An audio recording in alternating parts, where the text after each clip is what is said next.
មិនដេចឡើយមិនគ្រប់គ្រាន់តូចតន់លោភលួចមានគេដំរើតាមចិត្តស្រីអូនស្រឡាញ់បងតែនៅមានថ្មីចិនថ្លៃគឺបងពីបាក់សំដីអូនផ្អែមដាក់គេលើពេលគ្មានបងអូនតែងផ្លំប្ដូរលេខស៊ីទើបបងទេមិនចូលអូនប្រាប់បងថាជាមិត្តភក្តិធ្លាប់ស្គាល់គេខលមកសួរពីសុខទុក្ខធម្មតាសិមលេខសំងាត់អូនមិនឲ្យបងស្គាល់អូនមិនស្មងនឹងបងទេព្រោះគេក៏សំខាន់បងគ្មានសិទ្ធិចោទប្រកាន់គ្មានសិទ្ធិហាមឃាត់ជីវ៉ាសិទ្ធិត្រឹមជាសង្សារបងបានតែឈឺម្នាក់ឯងបងអង្គចំលឺចិត្តលេងចំខ្វល់ពីអូនបងចង់ដឹងខ្លួនតែបេះដូងបងនឹកអូនក្រៃពេលគេខលមកម្ដងចិត្តបងឈឺចាប់ហួតថ្លែងអូនអើយតើស្នេហាយើងមានសង្ឃឹមជួបគ្នាទេ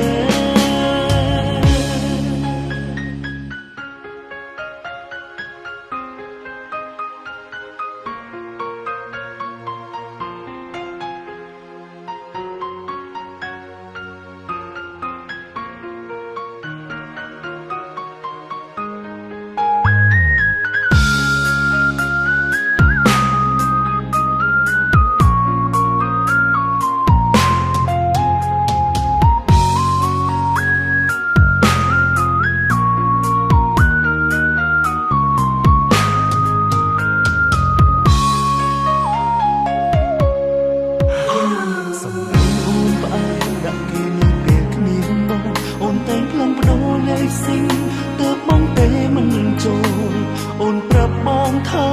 ជាមិត្តភក្តិធ្លាប់ស្គាល់គេខលមកសួរពីសុខទុក្ខធម្មតាសិមលេខសំងាត់អូនមិនឲ្យបងស្គាល់អូនមិនស្មងនឹងបងទេព្រោះគេក៏សំខាន់បងគ្មានសិទ្ធិចោទប្រកាន់គ្មានសិទ្ធិហាមឃាត់ជីវ៉ា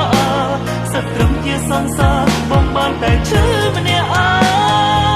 ងបងអង្គចំលឺចិត្តលេងចង់ខ្វល់ពីអូនបងចង់ដឹងខ្លួនតែបេះដូងបងនឹកអូនក្រៃពេលគេខលមកម្ដងចិត្តបងឈឺចាប់ហួតថ្លែងអូនអើយតើស្នេហាយើងមានសង្ឃឹមជួបគ្នាទេសិមលេខសំងាត់អូនមិនឲ្យបងស្គាល់អូនមិនស្មងនឹងបងទេព្រោះគេក៏សំខាន់បងគ្មានសិទ្ធិចោទប្រកាន់គ្មានសិទ្ធិហាមឃាត់ជីវ៉ាសិទ្ធិប្រឹងជាសង្សារបងបានតែឈឺម្នាក់ឯងបងអង្គចំលឺចិត្តលេងចង់ខ្វល់ពីអូនបងចង់ដឹងខ្លួនតែបេះដូងបងនឹកអូនក្រៃពេលគេខលមកម្ដងចិត្តបងឈឺចាប់ហួតថ្លែងអូនអើយតើស្នេហាយើងមានសង្ឃឹមជួបគ្នាទេខលមកម្ដងចិត្តបងឈឺចាប់ហួតថ្លែងអូនអើយតើស្នេហាយើងមានសង្ឃឹមជួបគ្នាទេ